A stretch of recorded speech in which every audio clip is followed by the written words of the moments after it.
हिंदी भाषा। तो हिंदी भाषा कितना महत्वपूर्ण है जो आपको भी पता है, ठीक है। इसके बाद मैं आप लोग को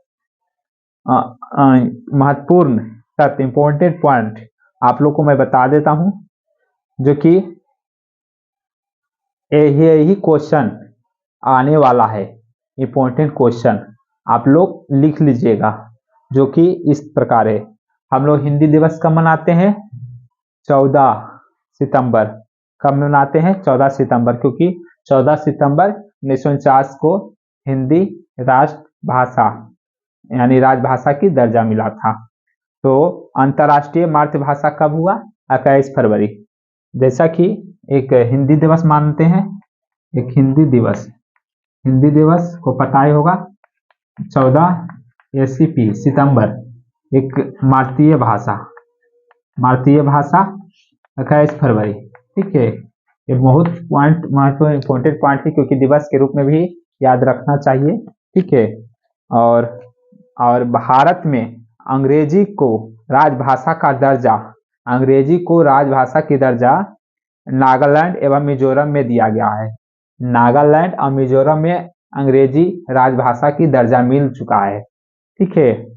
यानी दे दिया गया है राजभाषा की दर्जा नागालैंड और मिजोरम की अंग्रेजी की भाषा।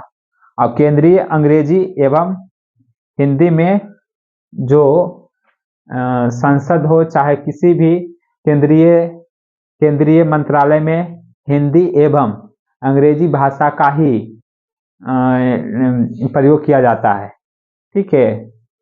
यही दोनों भाषा का प्रयोग किया जाता है, हिंदी एवं और अंग्रेजी भाषा, इस प्रकार। प्रथम हिंदी सम्मेलन भारत में 1975 में नागपुर में किया गया था। नागपुर में भारत के प्रथम सम्मेलन यानी हिंदी सम्मेलन कब किया गया? मान लिया क्वेश्चन है, क्या हिंदी सम्मेलन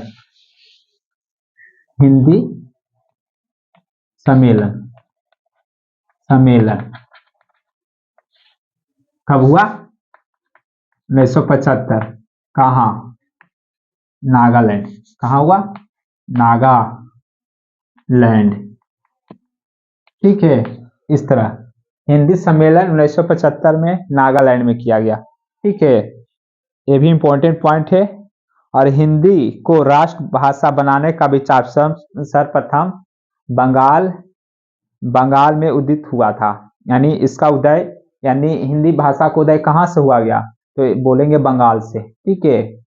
और हिंदी में आशु लिपि के जन्मदाता कौन है? तो इसको बोलेंगे तो हम लोग जन्मदाता रधेल लाल त्रिवेदी लिख देते हैं। आशु लिपि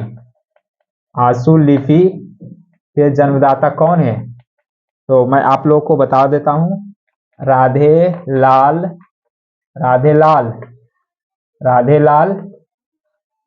लाल त्रिवेदी, ठीक है। इसको द्विवेदी पढ़ते हैं। आशु लिपि का जनक राधेलाल त्रिवेदी को कहा गया है।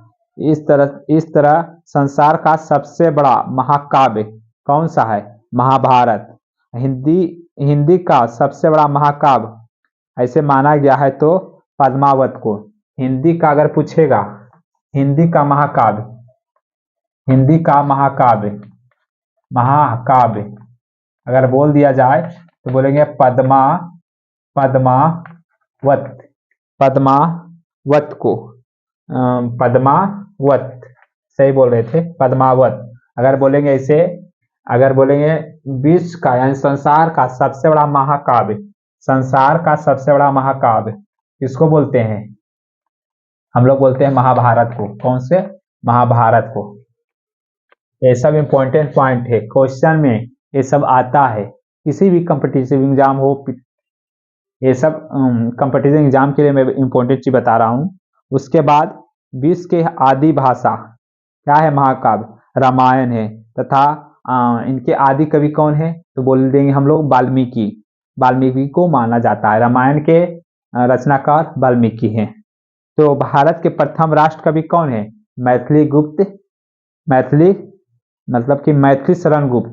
अगर बोल दिया जाए भारत के प्रथम कवि हिंदी के, तो मैथिली मैथिली मैथिली मैथिली शरण शरण गुप्त गुप्त को क्या माना जाता है?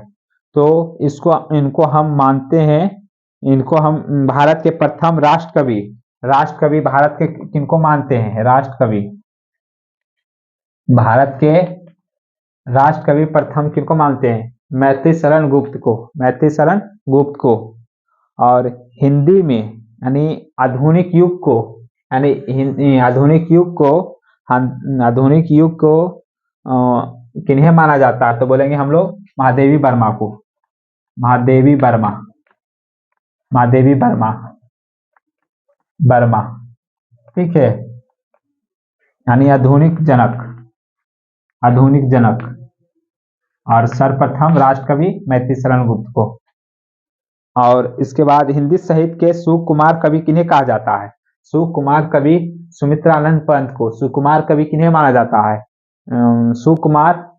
सुकुमार कवि तो सुमित्रानंद पंत। आधुनिक युग के तुलसी किन्हें कहा जाता है? तुलसी भी बोलेंगे मैथिली शरण गुप्त को, राष्ट्रकवि भी मैथिली शरण गुप्त को, और तुलसी कवि भी किनको मानेंगे?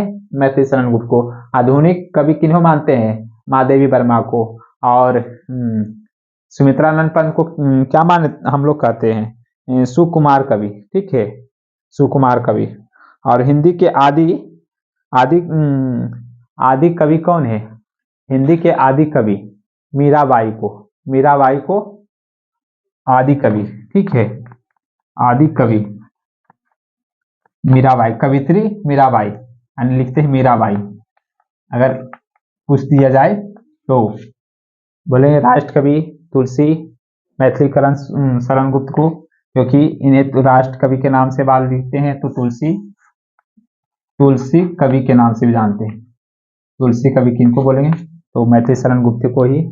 तो इस तरह मेरा आज हिंदी का परिचय चला, ठीक है, हिंदी भाषा का परिचय, इस तरह आज का मेरा क्लास चला। अगर अच्छा मेरा वीडियो लगा तो सब्सक्राइब, शेयर एंड कमेंट्स कीजिएगा, और अपने दोस्तों के पास शेयर अवश्य कीजिएगा, क्योंकि मैं आप लोग को बीच में डीएलएड, प्यून और किसी भी मतलब कि बीएड एंट्रेंस और किसी भी कंपटीशन एग्जाम के लिए इम्पोर्टेंट पॉइंट भी मैं बताऊंगा। तो मेरा वीडियो अगर अच्छा लगेगा तो सब्सक्राइब, शेयर एंड कमेंट्स कीजिएगा। Thank you very much. जय हिंद।